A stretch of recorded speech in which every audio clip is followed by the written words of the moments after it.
പറയുകയാണെങ്കിൽ Akhil മാരാറിന്റെ role model ആരാണ് രാഷ്ട്രീയത്തിൽ?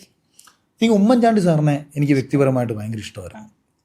എനിക്കൊരു ആരാധന തോന്നിയ രാഷ്ട്രീയ നേതാവായിരുന്നു. കാരണം അത്രയേറെ ജനങ്ങൾക്കിടയിലേക്ക് ഇറങ്ങിച്ചെല്ലുന്ന, യാതൊരു ഈഗോയും ഇല്ലാത്ത, ജനങ്ങളുടെ പരാതികൾ ഭയങ്കരമായി സ്വീകരിക്കുന്ന ഒരു നല്ല മനുഷ്യൻ. അദ്ദേഹമാണ് എനിക്ക് രാഷ്ട്രീയത്തിൽ അപ്പം ഇന്നൊരാളെ പോലെ രാഷ്ട്രീയ നേതാവ് ആകണമെങ്കിൽ എനിക്ക്, അതായത് എനിക്കെപ്പോഴും ഞാൻ പറയുന്നത്, എനിക്കൊരു സാധാരണക്കാരൻ്റെ ഇടയിൽ ജീവിക്കാൻ ഭയങ്കരമായിട്ട് ഇഷ്ടപ്പെടുന്ന ഒരാളാണ് ഞാൻ. അതേസമയം ഇപ്പോൾ ഉമ്മൻചാണ്ടി സാറിനെ മാറ്റി വെച്ചാൽ, ഇപ്പം നരേന്ദ്രമോദിയുടെ കാര്യം പറഞ്ഞാൽ അത് മറ്റൊരു തരം വ്യക്തിത്വമാണ്. അതിനിപ്പം അതൊരു ആരാധന അല്ലെങ്കിൽ ഇതൊന്നിനെക്കാട്ടില്ല ഉപരി ഒരാൾ, നിങ്ങളൊന്ന് ചിന്തിച്ച് നോക്കേ, 2004 ഗുജറാത്തിൽ അധികാരത്തിൽ വന്നതിന് ശേഷം അദ്ദേഹത്തിന് എതിർപ്പുകൾ മാത്രമാണ്. എതിർപ്പുകളിൽ നിന്ന് അദ്ദേഹം പതിയെ ജനമനസ്സുകൾക്കിടയ്ക്ക് ഇറങ്ങിച്ചെന്നതിനോടൊപ്പം ഈ തുടക്ക സമയത്ത്, അതായത് ഇദ്ദേഹം പ്രധാനമന്ത്രിയാവുന്ന തുടക്ക സമയത്ത്, സാധാരണ എല്ലാവരും പ്രൈം മിനിസ്റ്റർ ആയി കഴിഞ്ഞാൽ വലിയ പ്രോജക്റ്റുകളാണ് കൊണ്ടുവരുന്നത്. പറയത്തക്ക വലിയ പ്രോജക്റ്റുകളൊന്നും കൊണ്ടുവന്നില്ല. ഫസ്റ്റ് ചെയ്ത പരിപാടി നമ്മുടെ പെട്രോളിനും ഇതിനും തന്നുകൊണ്ടിരുന്ന സബ്സിഡിയെ മാക്സിമം ഗവൺമെൻറ്, ഇത് പണ്ടേ എൻ്റെയൊക്കെ ഒരു ചിന്തയാണ്, അതായത് വിഷണറി ആയിട്ടുള്ള ഓരോ പദ്ധതികളും എപ്രകാരം എഫക്റ്റീവായിട്ട് നാടിന് പ്രയോജനപ്പെടുത്തണമെന്ന് ചിന്തിക്കുന്ന, ഭയങ്കര ദീർഘവീക്ഷണമുള്ള, അതിനേക്കാൾ ഉപരി സാധാരണക്കാരനായിട്ട് ജനങ്ങളോട് ഇടപഴകുന്ന ഒരു വലിയ വ്യക്തിത്വം കൂടിയാണ് നരേന്ദ്രമോദി. ഈ രണ്ടുപേർക്കും ഈ പറഞ്ഞ ഉമ്മൻചാണ്ടി സാറിന് സാധാരണക്കാരുടെ ഇടയിലുള്ള ആ ഇമേജും ഡെവലപ്മെൻറ്റ്സിനെ കുറിച്ചുള്ള അദ്ദേഹത്തിൻ്റെ തോട്ടും മറ്റൊരർത്ഥത്തിൽ, വിശാല അർത്ഥത്തിൽ ഇംപ്ലിമെൻ്റ് ചെയ്ത ഒരാളാണ്. ഉമ്മൻചാണ്ടി സാറിന് പലതും ഇംപ്ലിമെൻ്റ് ചെയ്യാൻ കഴിഞ്ഞിട്ടില്ല. അദ്ദേഹത്തിന് ആശയങ്ങൾ ഉണ്ടായിരിക്കാം, പക്ഷേ ഇപ്പോൾ 2004 സ്മാർട്ട് സിറ്റി പദ്ധതി വന്നു, എക്സ്പ്രസ് ഹൈവേ പ്രോജക്റ്റ് കൊണ്ടുവന്നു. ഇവിടുത്തെ കമ്മ്യൂണിസ്റ്റ് കാരണം ഇതൊന്നും ഇവിടെ ചെയ്യാൻ പറ്റിയില്ല. നരേന്ദ്രമോദിയെ സംബന്ധിച്ച് എടുത്തൊരു തീരുമാനം ഇംപ്ലിമെൻ്റ് ചെയ്യും. ഇപ്പം നോട്ട് നിരോധനത്തിൻ്റെ ആഫ്റ്റർ എഫക്റ്റ് എന്തായിരുന്നു എന്ന് ഇന്നത്തെ ജനതയ്ക്കായ നമുക്കെല്ലാവർക്കും അറിയാം. അങ്ങനെ പല തീരുമാനങ്ങളും എടുത്ത്, ഇപ്പം ഗ്യാസ് എന്ന് പറയുമ്പോൾ ഒരു സാധാരണക്കാരൻ്റെ എന്തുകൊണ്ടാണ് ഇപ്പം ഗ്യാസ് കിട്ടുന്നില്ല എന്ന പരാതി വരുന്നത്? പണ്ട് വിറകടുപ്പിലും മറ്റു പരിപാടി ചെയ്തുകൊണ്ടിരുന്ന ആൾക്കാരെ ആ പരാതി വരത്തില്ല.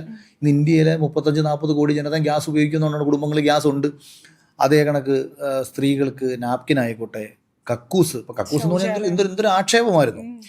നമ്മൾ ചിന്തിക്കുന്ന, ഞാനിങ്ങനെ എൻ്റെ ചുറ്റുവട്ടത്തോട്ട് നോക്കും, എന്നിട്ട് ഇവിടെ എന്തോ പ്രശ്നം, ഈ നാട്ടിൽ എന്തോടാ പ്രശ്നം, ഇപ്പം നിൻ്റെ പ്രശ്നം എന്തോ? എൻ്റെ പ്രശ്നം iPhone 17 ഇറങ്ങാൻ പോകുന്നുണ്ട്, അത് ഉടനെ മേടിക്കണം, ഒരു 10,000 രൂപ കുറവുണ്ട്, അതാണ് എൻ്റെ പ്രശ്നം. അതാണ് ഇവൻ്റെ പ്രശ്നം. ഇപ്പം ബുർജ് ഖലീഫയുടെ മുകളിൽ ഇരുന്നിട്ട് ഒരാൾ ചുറ്റും നോക്കിയിട്ട് അവൻ കാണുന്ന കാഴ്ചയാണ് ദുബായിൽ മൊത്തം ഒന്ന് ചിന്തിച്ചിട്ട് കാര്യമുണ്ട്. നീ കാണുന്ന കാഴ്ചയ്ക്ക് അപ്പുറത്തേക്കൊരു വലിയ കാഴ്ചയുണ്ട്. ആ കാഴ്ച കാണണമെങ്കിൽ നീ അവൻ്റെ ജീവിത സാഹചര്യങ്ങളിലൂടെ എന്നെങ്കിലും നീ കടന്നു പോയിട്ടുണ്ടാവണം. ആ കാഴ്ച കണ്ടതുകൊണ്ടാണ് നരേന്ദ്രമോദിക്ക് ഈ സാധാരണക്കാരനെ എളുപ്പത്തിൽ മനസ്സിലാക്കാൻ പറ്റിയത്.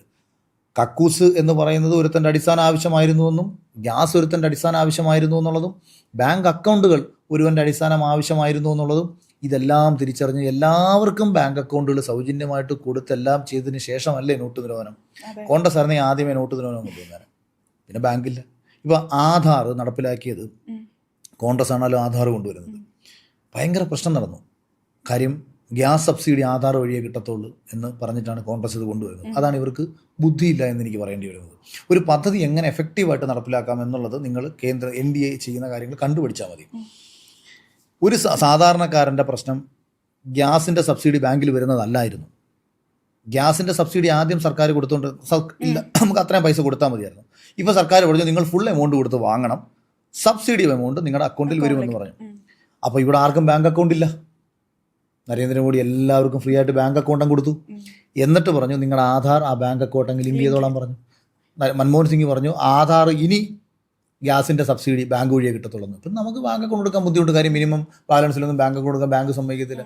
അപ്പോൾ ഒരു പദ്ധതി എഫക്റ്റീവായിട്ട് നടപ്പിലാക്കാനുള്ള വിഷണറി ഉള്ളൊരു പ്രധാനമന്ത്രിയാണ് നരേന്ദ്രമോദി. പിന്നെ പ്രകടന പത്രികയിൽ ഇവരിതൊക്കെ ചെയ്യുമെന്ന് പറഞ്ഞിട്ട് തന്നെയാണ് BJP അഴിമതി വളരെ കുറവാണ്. ഇപ്പം BJPയുടെ ചില ആൾക്കാർ തന്നെ പറയാറുണ്ട്, എന്തെങ്കിലും ഒരു കാര്യം മറ്റു രീതിയിൽ സാധിച്ചെടുക്കാൻ വേണ്ടി ഡൽഹിക്ക് വണ്ടി കയറുന്ന കാലമില്ല. ആർക്കും ആരെയും പോയി കണ്ടിട്ട് ആരും ഒന്നും ചെയ്തു കൊടുക്കാൻ പോകുന്നില്ല. ചെയ്തു കൊടുത്താലാ ചെയ്തു കൊടുക്കുന്ന പിറ്റേന്ന് പുറത്താന്ന് എല്ലാവർക്കും അറിയാം. അതൊരു കേന്ദ്രമന്ത്രിക്കും അറിയാം, ഒരു കേന്ദ്ര സഹമന്ത്രിക്കും അറിയാം, എല്ലാ ഉദ്യോഗസ്ഥന്മാർക്കും അറിയാം. പിന്നെ ഇത് പിടിക്കപ്പെടാതെ ഏതൊക്കെയോ ഭാഗത്തിരുന്ന് കാണിക്കുന്ന കള്ളത്തരങ്ങൾ ആണ് നമുക്ക് ചില വാർത്തകളും മറ്റും പുറത്തു വരുന്നത്. പക്ഷേ ഭൂരിഭാഗം പേർക്കും കള്ളം കാണിച്ചാൽ പിടിക്കപ്പെടും, ഞാൻ പുറത്തു പോകുമെന്നൊരു ഭയം നരേന്ദ്രമോദി സർക്കാരിൻ്റെ കീഴിലുണ്ട്. ഇപ്പോൾ പത്മജ ചേച്ചി കഴിഞ്ഞ ദിവസം പറയുണ്ടായി, ജയിച്ചു കഴിഞ്ഞാൽ നെടുമ്പാശ്ശേരി എയർപോർട്ടിന് അച്ഛൻ്റെ പേര് കൊടുക്കും. റോബിൻ രാധാകൃഷ്ണൻ പറഞ്ഞു ജയിച്ചു കഴിഞ്ഞാൽ മോദിജീനെ 15 ദിവസത്തിനുള്ളിൽ കൊണ്ടുവരും. അഖിൽമാരാർ എന്താണ് ചെയ്യാൻ പോകുന്നത്? ജയിച്ചു കഴിഞ്ഞാൽ തൃക്കാക്കര ജനങ്ങളുടെ ആവശ്യങ്ങൾ മനസ്സിലാക്കി അവരുടെ പ്രശ്നങ്ങൾ മനസ്സിലാക്കി ഓരോ പ്രദേശത്തേക്കും ജനതയ്ക്ക് വേണ്ട കാര്യങ്ങൾ ചെയ്യാൻ വേണ്ടിയിട്ട് ആത്മാർത്ഥമായി പരിശ്രമിക്കും. അവരുടെ കൂടെ നിന്ന് പരിശ്രമിക്കും. കാര്യം ഓരോ ജനത്തിനും പ്രശ്നങ്ങൾ വ്യത്യസ്തമാണ്. ഇപ്പം ഫ്ലാറ്റിൽ താമസിക്കുന്ന ഒരാളുടെ പ്രശ്നമല്ല ഒരു കോളനിയിൽ താമസിക്കുന്ന ഒരാളുടെ പ്രശ്നം. ആ പ്രശ്നമല്ല ചിലപ്പോൾ ഒരിടത്ത് കുടിവെള്ളത്തിൻ്റെ ബുദ്ധിമുട്ട് അനുഭവിക്കുന്ന ഒരുത്തിൻ്റെ പ്രശ്നം. കുടിവെള്ളത്തിന് ബുദ്ധിമുട്ട് അനുഭവിക്കുന്ന ഒരു പ്രദേശത്തെ ജനതയെടുത്ത് ഞാൻ കൊച്ചിയിൽ ഒരു മെട്രോ അങ്ങോട്ട് നീട്ടാൻ പോവുകയാണ് എന്ന് പറയുന്നതിലോ അല്ലെ മറ്റേത് ചെയ്യാൻ പോകുക എന്ന് പറയുന്നതോ അല്ല. അവൻ്റെ ആവശ്യം അതല്ല. ആവശ്യങ്ങൾ തിരിച്ചറിയണം. അപ്പോൾ അത് ഓരോ പ്രദേശത്തെ ജനതയ്ക്ക് വ്യത്യസ്തമായ ആവശ്യങ്ങളാണ്. ഏതെങ്കിലും ഒരു കക്ഷിയെ സംബന്ധിച്ച് ചിലപ്പം പ്രത്യേകിച്ച് ഒരാവശ്യവും കാണത്തില്ല. അവരുടെ ഫ്ലാറ്റിൻ്റെ ഫ്രണ്ടിൽ ആരെങ്കിലും കൊണ്ട് വേസ്റ്റ് ഇടുന്നുണ്ടായിരിക്കും. അപ്പോൾ ഒരു കൃത്യമായ ഒരു വേസ്റ്റ് മാനേജ്മെൻറ്റ് സിസ്റ്റം നമുക്ക് ചെയ്തു തരണം. ചില ആൾക്കാർക്ക് ബ്ലോക്കായിരിക്കും. റോഡിലെ ബ്ലോക്ക് ഒന്ന് പരിഹരിക്കാൻ എന്തെങ്കിലും മാർഗമുണ്ടോ? ഇതായിരിക്കും ഒരാളുടെ പ്രശ്നം. അപ്പോൾ ഓരോ പ്രദേശത്തെ ആൾക്കാരുടെയും പ്രശ്നങ്ങൾ മനസ്സിലാക്കി പ്രവർത്തിക്കുക. മുൻകൂറായിട്ട് ഞാൻ അങ്ങനെ അത് ചെയ്തു തരാം, ഞാൻ ഇത് എന്തിനാണ് അങ്ങനെ ചെയ്തു കൊടുക്കുന്നത്? പാത്രം പറഞ്ഞ് വിളമ്പിയാൽ പോരെ? തൻ്റെ പ്രശ്നം ഞാൻ പരിഹരിച്ചാൽ പോരെ? അത് ചെയ്തു തരും. Out of topic, Dhurandhar cinema ഉണ്ടോ? ഫസ്റ്റ് കണ്ടു. ഫസ്റ്റ് ഇത് കാണാൻ സമയം കിട്ടില്ല അല്ലേ? അപ്പം അത് ചോദിക്കാൻ പറ്റില്ല. പിന്നെ മറ്റൊരു പാർട്ടിയിലെ സ്ഥാനാർത്ഥിയെ കുറ്റം പറയുന്നത് അത് ആർക്കാണെങ്കിലും നല്ലതാണോ?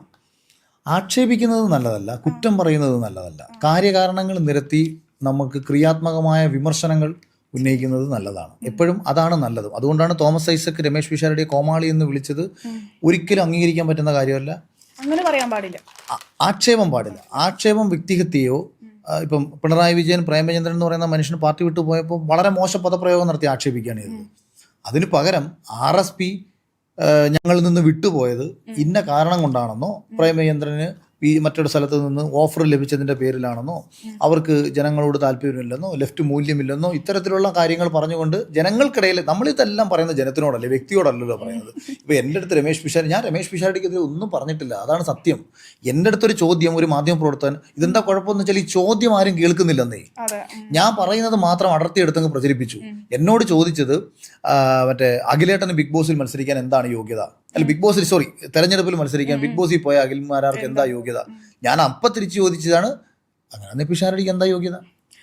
ആ ചോദ്യത്തിനുള്ള ഉത്തരമാണത്. അല്ലാതെ എനിക്കെന്താ ഭ്രാന്തോ പലയിടത്തും കിടക്കുന്ന ആൾക്കാരെ പറ്റി പറയാൻ അല്ല. ഈ ചോദ്യം വന്നപ്പോൾ ഇത് ചോദിച്ചു. ഇത് കഴിഞ്ഞിട്ട് ചില കക്ഷികൾ, ഇപ്പം ഈ എം എ നിഷാദിനെയൊക്കെ പോലുള്ള ചില ആൾക്കാർ വന്നിരുന്നിട്ട് ഇങ്ങനെ സംസാരിക്കുന്നതൊക്കെ, ഇത് നമ്മൾ ഇവരാരും പറയുന്നതൊന്നും കേൾക്കാൻ നമുക്ക് താല്പര്യമില്ല. പണ്ട് മുതലേ ഈ രാജ്യവിരുദ്ധമായ പ്രസ്താവനകൾ മാത്രം സംസാരിച്ച് ശീലിച്ച് മലയാള സിനിമയിലൊക്കെ എങ്ങനെയെങ്കിലുമൊക്കെ പിടിച്ചു നിൽക്കുന്ന യാതൊരു മറ്റേ അങ്ങനത്തെ ഒരു ആളാണ് ഇയാളൊക്കെ. അപ്പോൾ ഇയാൾ വന്നിരുന്നിട്ട് ഇതേ കാര്യം വീണ്ടും പറയുന്നു. രാഷ്ട്രീയത്തിൽ മത്സരിക്കാനുള്ള യോഗ്യതകളെക്കുറിച്ച് പറയുന്നു. ഈ രാജ്യത്തെ പൗരനും ഈ രാജ്യത്ത് ഒരു തെരഞ്ഞെടുപ്പിൽ മത്സരിക്കാൻ ഒരു രാഷ്ട്രീയ പാർട്ടി തീരുമാനിച്ചാൽ പിന്നെ നീയൊക്കെ എന്തോന്ന് യോഗ്യതയെക്കുറിച്ച് തീരുമാനിക്കുന്നത്?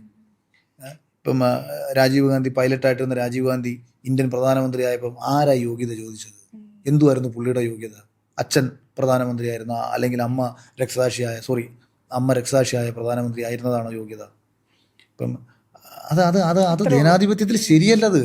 ഇപ്പം രാഹുൽ ഗാന്ധി അദ്ദേഹത്തിൻ്റെ യോഗ്യത എന്തായിരുന്നു? ആദ്യമായി മത്സരിക്കുമ്പോൾ അദ്ദേഹത്തിൻ്റെ ഒന്നാലോചിച്ച് ഒരു ജനാധിപത്യ സംവിധാനത്തിൽ ഒരു വ്യക്തി, അയാളുടെ അമ്മ രാജ്യത്തെ നയിക്കുന്ന ശക്തിയായ വനിത, അച്ഛൻ പ്രധാനമന്ത്രി, അമ്മുമ്മ പ്രധാനമന്ത്രി, മുത്തച്ഛൻ പ്രധാനമന്ത്രി. ഇത് രാജകുടുംബമല്ല, രാജഭരണവുമല്ല. ലോകത്തേതെങ്കിലും ജനാധിപത്യ സിസ്റ്റത്തിൽ ഇങ്ങനൊരു മനുഷ്യന് ഭാഗ്യം ഉണ്ടാവും? അപ്പം കുടുംബത്തിൻ്റെ ആനുകൂല്യം, നേതാക്കന്മാരെ പെട്ടിതാങ്ങി നടന്ന് കിട്ടുന്ന ആനുകൂല്യം, ആ പെട്ടിതാങ്ങി നടക്കുന്ന ആൾക്കാർക്ക് സീറ്റ് കൊടുത്തപ്പം കഷ്ടപ്പെടുന്നവനും കഴിവുള്ളവനെയും പാർട്ടികൾ പരിഗണിക്കാതെ പോയി. അവൻ ഇന്നും ഈ പാർട്ടിക്ക് വേണ്ടി എവിടെയൊക്കെയോ കിടന്ന് കഷ്ടപ്പെട്ട് ഓരോ തെരഞ്ഞെടുപ്പിലും അവന് സീറ്റ് കൊടുക്കാം എന്ന് പറഞ്ഞ് പറ്റിക്കും. ഞാനിപ്പം ഇപ്പോൾ ഈ ഇദ്ദേഹത്തിൻ്റെ KC വേണുഗോപാലിൻ്റെ ഒക്കെ ഒരു ഭയങ്കര മനോഹരമായ അഭിനയം ഞാൻ കണ്ടു. എനിക്കറിയാം പുനലൂർ സഞ്ജയ് ഖാൻ. ഞാൻ യൂത്ത് കോൺഗ്രസ്സിലുള്ള സമയത്ത് പുനലൂർ ഭയങ്കര ആക്റ്റീവായിട്ട് ഭയങ്കര മിടുക്കനായിട്ട് പ്രവർത്തിച്ച ഒരാളാണ്. അയാൾക്ക് അവിടെ സീറ്റ് കൊടുത്താൽ ചിലപ്പം പുനലൂർ കോൺഗ്രസ് ജയിച്ചേക്കാം. അപ്പം അയാളെ അവിടെ മറ്റു പല കാരണങ്ങൾ ഒഴിവാക്കിയിട്ട് പോയിട്ട് പറയുക, നിന്നെ ഞാൻ പരിഗണിക്കും. ഞാനൊരു വീഡിയോ കണ്ടു. ഇത് തന്നെ പല യൂത്ത് കോൺഗ്രസ് നേതാക്കന്മാരോടും പല KSU നേതാക്കന്മാരോടും പല കോൺഗ്രസിൻ്റെ ആത്മാർത്ഥ പ്രവർത്തകരോടും പോയി പറഞ്ഞിട്ട് ആ നിമിഷം പറഞ്ഞ് കൺവിൻസ് ചെയ്ത് ഇവനെ മാറ്റി അങ്ങ് ചതിക്കുക. അങ്ങനെ ചതി പറ്റിയ ഒരാളാണ് ഇവിടെ ദീപ്തി മേരി വർഗീസ്. മേയർ സ്ഥാനത്ത് നിന്ന് മാറ്റിയപ്പോൾ പറഞ്ഞു നിയമസഭയിൽ സീറ്റ് കൊടുക്കാതെ. നിയമസഭയിലെത്തിയപ്പം കൊടുത്തില്ല. ഈ ഗോപാലകൃഷ്ണൻ സാർ കഴിഞ്ഞ ദിവസം ഒരു വിവാദ പ്രസ്താവന ഇറക്കിയല്ലോ, ഗുരുവായൂര് അമ്പലത്തില് അവിടെ ഹിന്ദുക്കളുടെ ഏരിയയാണ്, അതുകൊണ്ട് അവിടെ ഒരു ഹിന്ദു മാത്രമേ മത്സരിക്കാൻ പാടുള്ളൂ എന്നൊക്കെ ഉള്ളത്. ഈ പറഞ്ഞത് കറക്റ്റായിട്ട് പറയണം കേട്ടോ, ഒന്ന് ഞാനത് കേട്ടില്ല. കാര്യം ഗോപാലകൃഷ്ണൻ സാറ് പറഞ്ഞത്, അല്ല പുള്ളി പറഞ്ഞത് കറക്റ്റായിട്ട് കേട്ടാൽ അതിന്റെ ഗുണദോഷ സമ്മിശ്ര ഫലങ്ങൾ ഞാൻ പറയാം. ഹിന്ദു ഭൂരിപക്ഷം എന്നല്ല, ഗുരുവായൂർ അമ്പലം ഇരിക്കുന്ന സ്ഥലമാണ്, അത് ഹിന്ദുക്കളുടെ സ്ഥലമാണ്. അപ്പോൾ പിന്നെ അവിടെ ഒരു ഹിന്ദു തന്നെ വേണ്ടേ മത്സരിക്കാൻ എന്നുള്ളത്. വർഷങ്ങളായത്രേ അവിടെ ഒരു ഹിന്ദു സ്ഥാനാർത്ഥിയെ നിർത്തിയിട്ട്. അത് ഞാൻ പണ്ടൊരിക്കൽ ഇതിനെ മറ്റൊരു രീതിയിൽ ഞാൻ പറഞ്ഞിട്ടുള്ളത്, ഗുരുവായൂർ എൻ്റെ അറിവിൽ ഹിന്ദു ഭൂരിപക്ഷ മേഖല കഷ്ടിച്ചായിരിക്കും, മുസ്ലിം ഭൂരിപക്ഷ മേഖല.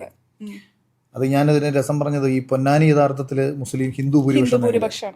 അപ്പം ഈ സ്ഥാനാർത്ഥി നിർണയം നമ്മൾ പലപ്പോഴായിട്ട് പരിശോധിക്കുമ്പോൾ എന്നോട് ചില ആൾക്കാർ തർക്കിച്ചുകൊണ്ടൊക്കെ പറയും, പൊന്നാനിയിൽ ശ്രീരാമകൃഷ്ണൻ ജയിച്ചില്ലേ, പറഞ്ഞ അവിടെ ഹിന്ദു ഭൂരിപക്ഷ മേഖലയാണ്ട് അവിടെ ഹിന്ദുവിനെ കിട്ടുന്നു. പൊന്നാനിന്ന് കേൾക്കുമ്പോൾ പെട്ടെന്ന് ഒരു മുസ്ലിം ഭൂരിപക്ഷ മേഖലയാണെന്ന് തോന്നുന്നു.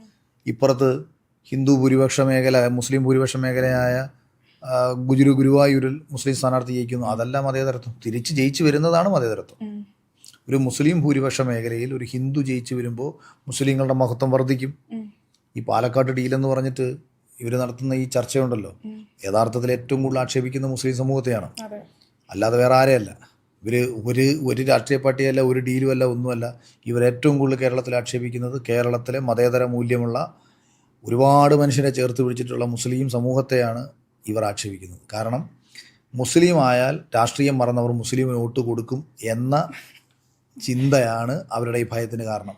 അങ്ങനെ ചിന്തയില്ല എന്ന് അവർ തെളിയിച്ചു കൊടുക്കട്ടെ. അതിപ്പോ എറണാകുളത്തും അങ്ങനെ തന്നെയാണ്. എറണാകുളം ക്രിസ്തീയ ഭൂരിപക്ഷമുള്ള ഒരു സ്ഥലമാണ്. ഇവിടെ എപ്പോഴും സ്ഥാനാർത്ഥി ക്രിസ്ത്യാനികൾ ഉണ്ടാവാറ്. ക്രിസ്തീയ ഭൂരിപക്ഷമുള്ള മണ്ഡലങ്ങൾ ഏതൊക്കെയാണ്? ഇപ്പൊ ഞാൻ മത്സരിക്കുന്ന തൃക്കാക്കരയിൽ ക്രിസ്തീയ ഭൂരിപക്ഷമൊന്നുമില്ല.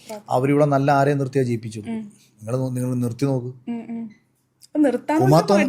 ഉമ്മച്ചേച്ചി ആരാണ്? ഉമ്മച്ചേച്ചി ബ്രാഹ്മണല്ലേ? എൻ്റെ അറിവിൽ ബ്രാഹ്മണാണ്. അത് ടി തോമസിന്റെ വൈഫായി എന്നുള്ളതല്ലെന്ന് അവര് ഹിന്ദുവാണ്, ബ്രാഹ്മണാണ്. അവരല്ലേ ഇപ്പൊ തൃക്കാക്കരയിൽ MLA എന്ന് പറയുന്നത്. അല്ലെങ്കിൽ ഇപ്പം മാറിയും തിരിഞ്ഞുമൊക്കെ വന്നിട്ടില്ല. ഇപ്പൊ അങ്ങനെയൊന്നും എറണാകുളത്ത് ഇപ്പം മുഹമ്മദ് ഷിയാസ് മത്സരിക്കുന്ന സ്ഥലത്ത് അദ്ദേഹം ക്രിസ്ത്യൻ ഭൂരിപക്ഷ മേഖലയല്ല, എന്ന് വെച്ചാൽ ക്രിസ്ത്യൻസ് തോനെയുള്ള സ്ഥലത്തല്ലേ മുഹമ്മദ് ഷിയാസ് മത്സരിക്കുന്നത്. അത് നിർത്തട്ടെ, അങ്ങനെ അതല്ലേ വേണ്ടത്. തിരിച്ചു മറിച്ചുമൊക്കെ നിർത്തണം. നമ്മളപ്പോഴാണ് നമുക്കിവിടെ മതേതര മൂല്യം കൂടുന്നത്. നായന്മാർക്ക് ഭൂരിപക്ഷം ഉള്ളിടത്ത് നായന്മാരെ നിർത്തുക എന്നത് മാത്രമല്ല, നായന്മാർ ബാക്കിയുള്ളവർ കൂട്ടി നാടാർ സമുദായത്തിന് ഭൂരിപക്ഷമുള്ള മേഖലയിൽ നാടാരെ നിർത്തുക എന്ന് പറയുന്ന ഒരു സിസ്റ്റം ഇങ്ങനെ. പക്ഷെ അവരെ പരിഗണിക്കണം. ഈ പറയുന്ന വ്യത്യസ്ത ജാതി മത സമൂഹത്തിൽപ്പെടുന്ന ആൾക്കാർക്ക് അർഹമായ അംഗീകാരവും പരിഗണനയും എല്ലാവരും കൊടുക്കണം. അതിപ്പോൾ അവർക്ക് ഭൂരിപക്ഷമുള്ള മേഖല അങ്ങനല്ല, എല്ലാം കൊടുക്കണം. അപ്പോൾ എല്ലാവരും വന്നിരിക്കുന്ന എല്ലാവരോടും ചോദിക്കുന്ന സ്ഥിരം ക്വസ്റ്റ്യൻ ആണ്, യൂണിഫോം സിവിൽ കോഡ് നടപ്പിലാക്കണമെന്ന് ആഗ്രഹിക്കുന്ന ഒരാളാണ് ഞാൻ. രാജ്യത്തിന്റെ എല്ലാ പൗരന്മാരും ഒന്നായി മാറുന്ന ഒരു കാലം വരട്ടെ എന്ന് തന്നെയാണ് നമ്മൾ ആഗ്രഹം. പക്ഷേ ഇന്ത്യയെ സംബന്ധിച്ചിടത്തോളം അത് സോഷ്യലിസ്റ്റ്, സെക്യുലർ, ഡെമോക്രാറ്റിക് റിപ്പബ്ലിക് ആണ്. അപ്പൊ സെക്യുലറിസം എന്ന് പറയുമ്പോൾ ഓരോ ജാതിക്കും മതത്തിനും അവരവരുടേതായ സ്ഥാനം കൊടുക്കുകയും അവർക്ക് ഇഷ്ടമുള്ളത് ചെയ്യാൻ പറയുകയും ചെയ്യുന്നതിനാണല്ലോ സെക്യുലറിസം എന്ന് പറയുന്നത്. അപ്പൊ യൂണിഫോം സിവിൽ കോഡ് വന്നാൽ ഈ സെക്യുലറിസത്തിന് ഒരു അടിയല്ലേ? അല്ല, സെക്യുലറിസം ബേസിക്കലി ഇപ്പോൾ ഹിന്ദു മതേതരവാദിയാണ്. പിന്നെ കുറച്ചൊക്കെ ഞാൻ പറഞ്ഞില്ലേ, കുറച്ചിപ്പോൾ മുസ്ലിം സമൂഹത്തിന് കുറച്ച് ആനുകൂല്യങ്ങളൊക്കെ കോൺഗ്രസിൻ്റെ അധികാരകാലത്ത് ഇങ്ങനെ കിട്ടിയിട്ടുണ്ടായിരുന്നു. അപ്പം അവരുടെ പല മതപരമായിട്ടുള്ള ചട്ടക്കൂടുകളിൽ നിന്നുകൊണ്ടാണ് അവർ അവരുടെ കുട്ടികളെ വളർത്തിക്കൊണ്ടുവരുന്നതും. ഈവൻ ഭരണഘടനയെക്കാട്ടി മുകളിലും മതത്തിന് പ്രാധാന്യം കൊടുത്തുകൊണ്ടുള്ള ഒരു സിസ്റ്റം ഉണ്ടായിരുന്നു. കുറേയൊക്കെ അത് മാറിയിട്ടുണ്ടെന്നുണ്ടെങ്കിലും നമുക്കത് ഒന്നായിട്ട് മാറുന്നതിൽ എന്താ പ്രശ്നം? അതാ ഞാൻ പറഞ്ഞത്, അതിനെ എതിർക്കാൻ പോയാൽ എതിർക്കാൻ പോകുന്നവർ വർഗീയവാദികളായിക്കൊണ്ടേയിരിക്കും. നല്ലതെന്ന് പറയുന്നവർ ഇതിനകത്തെല്ലാം പ്രശ്നങ്ങളുണ്ടെങ്കിൽ പരിഹരിക്കണം. ഏത് നിയമം ഈ രാജ്യത്ത് നടപ്പിലാക്കിയാലും പരമാവധി നമ്മളത് പഠിച്ച് ശരിതെറ്റുകളൊക്കെ നോക്കി വലിയ ദോഷകരമല്ലാത്ത രീതിയിൽ കൊണ്ടുവന്നതിന് ശേഷം, ഒരു കരട് കൊണ്ടുവന്നതിന് ശേഷം ഇത് പാസ്സാക്കിക്കൊണ്ടുവരണം. അപ്പോൾ ചർച്ചകൾ നടക്കണം.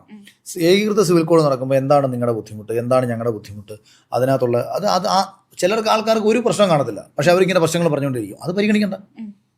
അതല്ലാതെ ഇപ്പോൾ ഒരു മതത്തിന് മാത്രം ആനുകൂല്യം കൊടുക്കുക, വേറൊരു മതത്തിൻ്റെ ആൾക്കാർക്കോ മറ്റുള്ളവർക്കോ കൊടുക്കാതിരിക്കുക, അതൊന്നും ഒരു ഒന്നായി കണ്ട് മുന്നോട്ട് പോകേണ്ട ഒരു രാജ്യത്തിനോ ആ രാജ്യത്തിൻ്റെ ജനതയ്ക്കോ പറ്റിയതല്ല.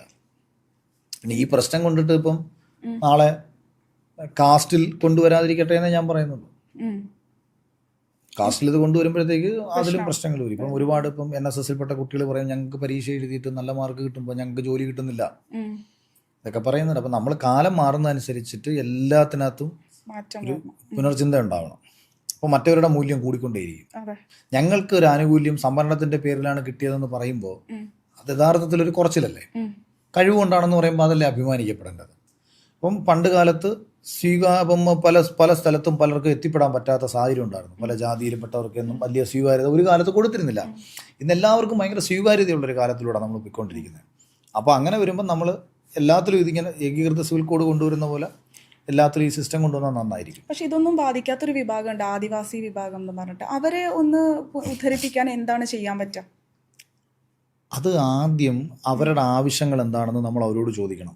കാട്ടിൽ താമസിച്ച് ജീവിക്കുന്ന ഒരു സന്തോഷം അവരെ എന്തിനാണ് ഞാനെന്ന് പറയുന്നത് ഒരു ഭരണാധികാരി കൊച്ചി നഗരത്തിന്റെ ഒരു വലിയ ആഡംബര ഫ്ലാറ്റിൽ കൊണ്ട് അവരെ താമസിപ്പിച്ചാൽ അവർക്ക് കിട്ടുമോ? കിട്ടും. അങ്ങനെ ചിന്തിച്ചിരുന്നെങ്കിൽ നമ്മളിപ്പോ ഇവിടെ ഉണ്ടാവില്ലായിരുന്നല്ലോ, നമ്മളും ആദിവാസികളായിരുന്നില്ലേ? അല്ല നമ്മളും എന്ന് പറയുന്നതിൽ അർത്ഥമില്ല. അത് കാലാനുസൃതമായി വന്ന മാറ്റമാണ്. തൻ്റെ അച്ഛനും അമ്മയും ആദിവാസി അല്ലായിരുന്നല്ലോ, അവരുടെ അച്ഛനും അമ്മയും ആദിവാസി അല്ലായിരുന്നല്ലോ. അതിങ്ങനെ നമ്മളിങ്ങനെ പറയുമ്പം ആയിരക്കണക്കിന് വർഷങ്ങൾക്ക് മുമ്പ് അത് പ്രാക്ടിക്കലി ഉള്ള ഞാൻ അത്തരം വാദങ്ങളോട് എനിക്ക് വലിയ യോജിപ്പില്ല. അത് അങ്ങനെ ആവട്ടെ. ഇന്ന് അവിടെ ഇപ്പം നമ്മൾ ഓരോരുത്തരുടെയും ഒരു ആവാസ വ്യവസ്ഥയിൽ അവർക്ക് കിട്ടുന്നൊരു വലിയ സന്തോഷമുണ്ട്. ഇപ്പം ഞാൻ എൻ്റെ നാട്ടിൽ നിന്ന് മാറി ഇവിടെ കണ്ടിന്യൂസ് താമസം തുടങ്ങിയപ്പോൾ എനിക്ക് വല്ലാത്ത വീർപ്പുമുട്ടലായി. കാരണം ഞാനിങ്ങനെ അല്ലായിരുന്നല്ലോ. ഞാൻ ഈ വയലിലും നാട്ടിലും അവിടെ ഇവിടെയൊക്കെ ഓടിച്ചാടി നടന്നു. അങ്ങനെ ഞാൻ വണ്ടി എടുത്തുകൊണ്ട് നാട്ടിൽ പോകും.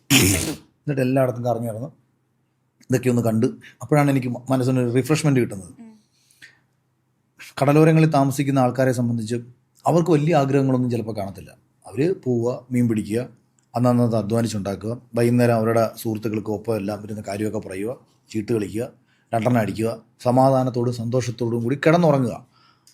അവിടെ നിന്ന് അവനെ പറിച്ചു നടത്തക്ക രീതിയിൽ, അവൻ്റെ ആവാസ വ്യവസ്ഥയിൽ നിന്ന് അവനെ ഇല്ലാതാക്കത്തക്ക രീതിയിൽ ഒരു നടപടി വരുമ്പോഴാണ് ഇവന് വിഷമം വരുന്നത്.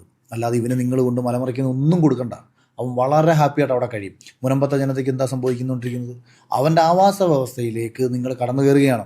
അവൻ്റെ സമാധാനവും അവൻ്റെ സുരക്ഷിതത്വവും ഇല്ലാതാക്കാൻ നിങ്ങൾ ശ്രമിക്കുകയാണ്. ആദിവാസി മേഖലയിൽ മാറേണ്ട പ്രശ്നങ്ങൾ എന്താണെന്ന് ചോദിച്ചാൽ, ഇപ്പോൾ ഒരു കുഞ്ഞ് അവിടെ ജനിച്ചു വീണാൽ ആ കുഞ്ഞിന് ഒരു 1-2 വയസ്സ് വരെ ആരോഗ്യത്തോടു കൂടിയിട്ട് ജീവിക്കാനുള്ളൊരു സാഹചര്യം നമുക്ക് ബാക്കപ്പ് ചെയ്ത് കൊടുക്കാൻ പറ്റുമെങ്കിൽ കൊടുക്കണം. അവരുടെ കുട്ടികളെ നന്നായി പഠിപ്പിക്കാനുള്ള സൗകര്യങ്ങൾ നമ്മൾ ഒരുക്കി കൊടുക്കണം. അതോടൊപ്പം തന്നെ അവരെ വരും കാലത്തിൻ്റെ മാറ്റങ്ങൾ എന്തൊക്കെയാണെന്ന് പറഞ്ഞ് നമ്മൾ മനസ്സിലാക്കി കൊടുക്കണം. അപ്പം പതിയെ അവരുടെ കൂട്ടത്തിൽ നിന്നൊരാൾ പതിയെ രക്ഷപ്പെട്ടു വരും. അപ്പോഴാണ് ഈ പുറത്തെ ലോകത്തിൽ നിന്ന് കിട്ടുന്ന ഗുണങ്ങളും എന്തൊക്കെയാണെന്ന് ഇവർ മനസ്സിലാക്കുന്നത്. പക്ഷേ അവരേറ്റവും അധികം സന്തോഷത്തോടിരിക്കുന്നത് അവരിപ്പോൾ ജീവിക്കുന്ന ആവാസ വ്യവസ്ഥയിൽ അവരുടെ ബന്ധുക്കൾക്കും അവരുടെ ഉറ്റവർക്കും ഉടയവർക്കും ഒപ്പം ജീവിക്കുമ്പോഴാണ്. അത് അവരുടെ സന്തോഷത്തിന് പ്രാധാന്യം കൊടുക്കുക. അവരുടെ സന്തോഷത്തിൽ ഇല്ലാതാക്കുന്ന ഒരു കാര്യം ആര് ചെയ്താലും അതിനെ തടയാൻ സർക്കാർ ശ്രമിക്കുക. അവർക്ക് ആഗ്രഹമുണ്ടോ, നമ്മളതിനു വേണ്ടി സൗകര്യം ഒരുക്കി കൊടുക്കുക.